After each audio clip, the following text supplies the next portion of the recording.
Good morning, everyone. I want to welcome you to our program. We're going to be over in Psalm 3. So if you have a Bible or a Bible app, go ahead and turn over there with me. We're going to be in Psalm or the third Psalm, and we're going to take a look at that. And the reason we're doing this and the reason the program is here so that we can really give some verses to think about and to meditate on, to put God's word in our hearts. I think the Psalms are wonderful to do that with, because the Psalms really help us, because we see David in real moments. We see other psalmists in real moments and troublesome times. And it's really helpful for us to see where their mind went and how, like a man after God's own heart, and the things that he focused on when he dealt with some very difficult things. And so I think that's really helpful for us as we go through here. So Psalm 3, real quick, I want you to look at the heading of the Psalm. Look at what it says here. I'm going to get my Bible out here. It says the Psalm of David when he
trying to kill you, David is developed into a leader because of some very challenging circumstances, like taking on Goliath and other circumstances. And Absalom was very much the opposite. Like, David built character. He had a heart after God's own heart, but really, Absalom was more of a political guy. Political in 2 Samuel 15. Remember, Absalom started whittling away at David's rule and his support by promising people who was coming to the king for a judgment that he would rule in their favor if they would support him as king. And so he developed this following through political means. And by the time David really figures all of this out, finds out what's going on, there's no way for him to set up a defense. And so Absalom is on his way to Jerusalem, and David is fleeing with those who remain as far as his supporters are concerned. And somewhere during that time, David writes this Psalm, Psalm 3. And if you try to put yourself in his mindset, could you imagine how hard that must have been for David to flee from his own child who's trying to kill him, trying to take over his throne? And what we see in this Psalm is that David he's in the middle of this troublesome time, in the middle of the turmoil, and he's barely hanging on to his faith. But what we see is David's confidence and his faith kind of in the middle of the battle here. And so what we want to do, we're just going to look at the first half of the Psalm and think about some things here, and then we'll look at the second half on Thursday. I don't know how many Psalms we'll go through. We'll look at a few different ones. But look at the beginning. We're going to read the first two verses here. In Psalm 3, verse 1, he says, "Lord, how they have increased who trouble me. Many are they who rise up against me. Many are they who say of me, there is no help for him from God." David begins this whole psalm just kind of pouring out his heart to God. And David has enemies, and there's not just a few of them. There are many of them. And what's worse for David is that a lot of them are part of his own family. I think we get this idea that as followers of Christ, as Christians, as disciples, that we're going to have an easy life. Nothing, we're not going to have any problems. No, everybody's going to like us. But it really doesn't work out that way. We have enemies sometimes that attack. And sometimes there are people who are our own family members or coworkers or friends or neighbors or even fellow Christians. And they may persecute us, they may hate us, they may gossip, they may stab us in the back, they may turn on the Lord, and therefore they're going to turn on us. But just be prepared. There's going to be some foes out there who will attack. But you notice how the first two verses really begin here with David? He says there are many, they're increasing. It's like everybody's against him. In verse 1, he says they are increasing. In the last part of verse 1 and verse 2, he says there's many of them. So twice he says this. Later on in verse 6, he says there's 10,000s of them. Some versions say there are many thousands of them, but David has thousands and thousands of people who have turned themselves against him. In 2 Samuel 15, verse 13, it says that the hearts of men, the men of Israel, had gone after Absalom.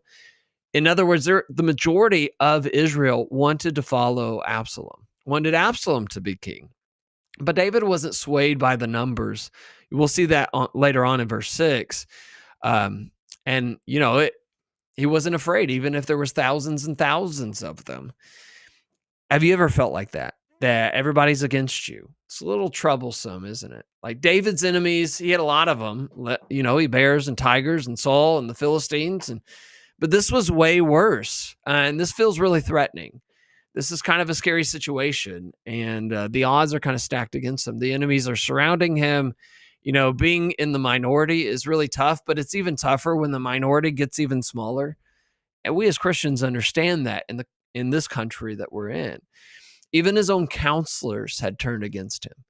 But what we're going to see with David is that he's going to keep his thoughts and his mind and his faith in God, because his hope is based on God and it's not on people.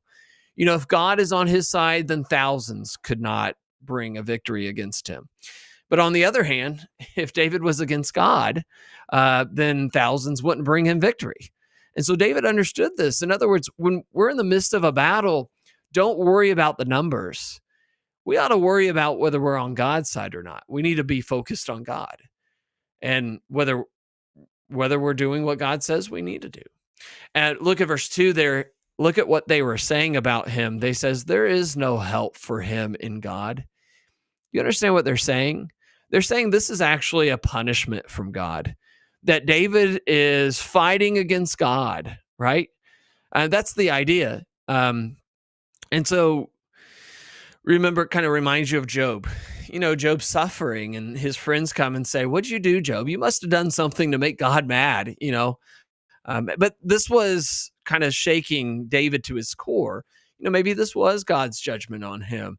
Maybe he didn't like him anymore. Maybe he wasn't going to answer his prayers anymore. But there's always going to be those who try to get us to lose our faith in God. In some cases, it'll be enemies like Shimei. Other cases, it's going to be like friends, like Job's friends.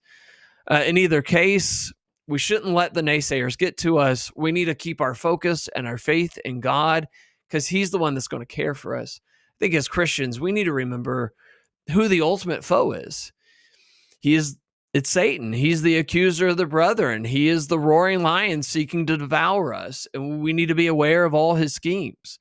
And anything we face that tempts us to turn our back on God is an attack from him. And there are a lot of things that can come up in our lives that will attempt to do that. Don't be surprised when he attacks, and recognize he's the real enemy. Keep your faith in God. And look there in verses 3 and 4. In verses 3 and 4, I think it's a really encouraging section. He says, but you, O Lord, are a shield for me, my glory, and the one who lifts up my head. I cried to the Lord with my voice, and he heard me from his holy hill. And so I want you to notice how this whole section begins. He says, but you, O Lord. This is the only thing that we can do when we feel overwhelmed, is when we turn to God. We got to stop looking at the winds and the waves and getting distracted. We got to look at Jesus, and we've got to stop looking at the enemy, but look at God. When David focuses on the enemy, he becomes overwhelmed for all kinds of reasons. But when he focuses on the Lord, he finds deliverance. He finds comfort. He finds protection. He needs to focus on God, because God is the one who can handle this. David could not handle this. This was too much for David. And so David doesn't begin with, but I. No, for David, it's but you, O Lord. Our problem is when we start to struggle, or we start to look at ourselves, and we start to look inward, because we start to feel insufficient, because we are. And David was, but God was not.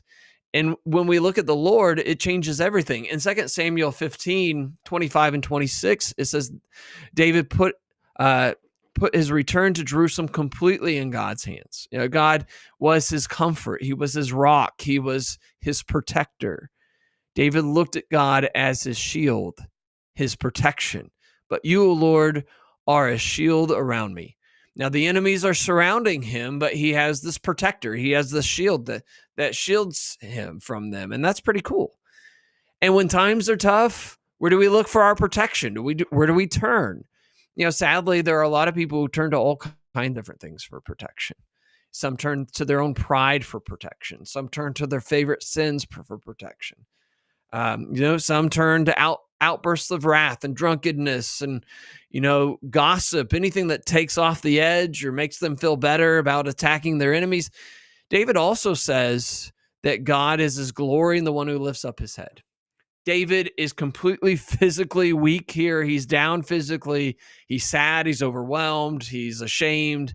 He needs his head lifted. In 2 Samuel 15:30, it says that he wept and he went up and he had his head covered.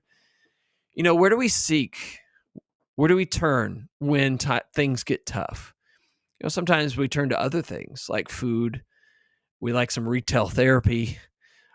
We turn to sex. We can turn to work. We can turn to recreation to get our minds off of it. But when times are tough, the first place we need to turn is the Lord. And if it's not God, then we're really forsaking the only protection, the only shield that really matters in our lives. Turn to God. Turn to him. He is our shield. He is our comfort. David also sees God as the one who answers his prayer in verse 4. I cried to the Lord with my voice. That seems a little redundant, but instead of just thinking it in his head, he's saying it out loud. Sometimes that makes our prayers more real, and God answers. But notice where God answers from. He answers from his holy hill. Where's his holy hill at? Mount Zion. Some versions say Mount Zion. It's Jerusalem. Wait a minute. Isn't Absalom reigning in Jerusalem? Well, God's not left Jerusalem. And so when you're overwhelmed, turn to God. Focus on God. Cry out to God. Easier said than done sometimes. We want to flee from God for whatever reason. But it helped David, and it will help us too. And what we're going to look at next time is really the peace, the comfort that David finds in turning to the Lord and praying. And that's exactly where we need to turn. And that's exactly where we're going to find the peace in the middle of the battle, in the middle of the troublesome times in our lives. I hope that's helpful. Something to think about, something to encourage you. Maybe you're somebody in the middle of some difficult times, or maybe this is more prep work than anything. As troublesome times are part of life, we have ups and downs. I appreciate your time this morning. So thankful that you've joined. If you have any thoughts, any comments, anything that you see in the psalm, please make sure to comment that down below. We'll get back to that here, and I'll be able to respond, be able to interact with you. Maybe it'll give me some thoughts moving forward, something else to kind of add to our study. As on Thursday, we're going to look at begin there in verse 5, and maybe it'll give me something else to think about, something else to kind of look at as we look at the rest of this psalm. I hope that's helpful for you. Again, something to meditate on as you go throughout the rest of your day. By the way, if you want to spend some more time in your Bible and you're around the Noblesville area, today at 2:30, we're going to be meeting at Noble Coffee. We're going to continue to go through Mark.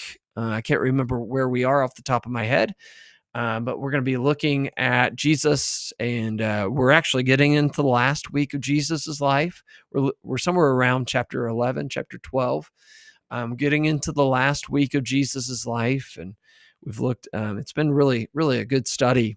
Had lots of good participation. So I want to encourage you, if you're going to be around, to join that study as well. I tell you what, let's go ahead. I'm going to stop praying at the end of this. I want to encourage you to say your own prayer, as we finish up these studies. But it was suggested to me, I'm going to try it for a little while and see what I think about not praying. But I'm really encouraged that you're here this morning. If you have any comments, please make sure to comment down below, and we'll be able to interact. I'll be able to respond. But I hope everybody has a great rest of the day. God bless everyone.